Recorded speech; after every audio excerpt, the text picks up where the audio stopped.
So I just watched a really sad TikTok, and it was of a girl crying in her car, and she was talking about the life after the trad life, which is the traditional housewife life that is getting kind of glamorized on TikTok recently.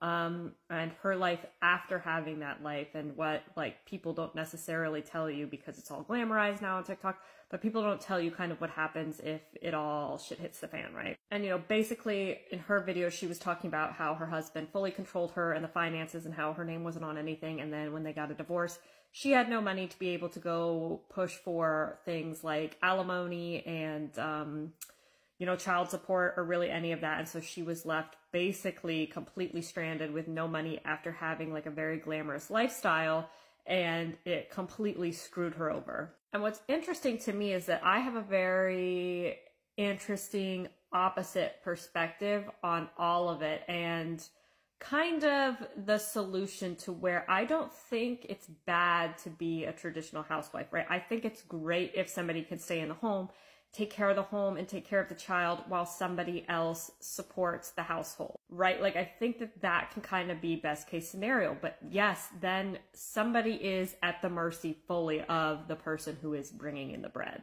And so I have a solution for that, because I'm not a traditional stay-at-home housewife. I'm actually the full-on sole provider, and my husband is a stay-at-home husband. And because I have that insight kind of perspective on how if shit hits the fan, that other person could be left stranded, and I am, on the nurturing side, I fully have set him up to where if anything goes wrong, he's okay. And I think any woman who's trying to become, a traditional housewife and go that route needs to do this and needs to have their spouse set them up this way. And if they don't, then that's a major red flag. My husband, I have my own business, and my husband is paid a salary right from my business because he helps consult with me day to day on my business, and he is paid outright a salary, and he's paid outright a very handsome salary.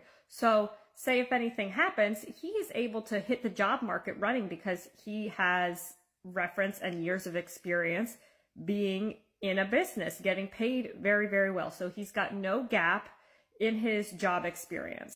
He is also on the deed to both houses. We have a condo and we also own this house here, and he is on the deed to both of them.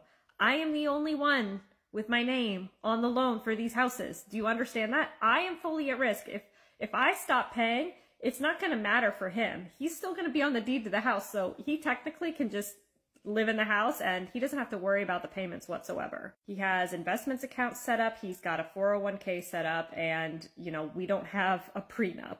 Is this super risky on my part? Is this very risky on my part, right?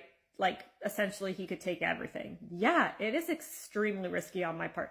However, it is extremely risky on his part to do what he's doing, right? To sacrifice not staying in the job force so that he could potentially not be able to get another job, right? Like right out the gate if he needs to. Is he taking a risk by not making his own income elsewhere that, if something went wrong, how is he going to be able to afford a new house or a new place to live? Well, he has half of this house. His name is on the deed. If anything happens to us, like as a family unit, he is okay. And that's because he is taking a bigger risk here. His risk is bigger than my risk, right? I have enough. I have enough to where if I gave half, that's okay. He has technically, full dependency on me, and he needs to be compensated significantly for that risk. And so again, I think it's wonderful. Like the traditional housewife, right?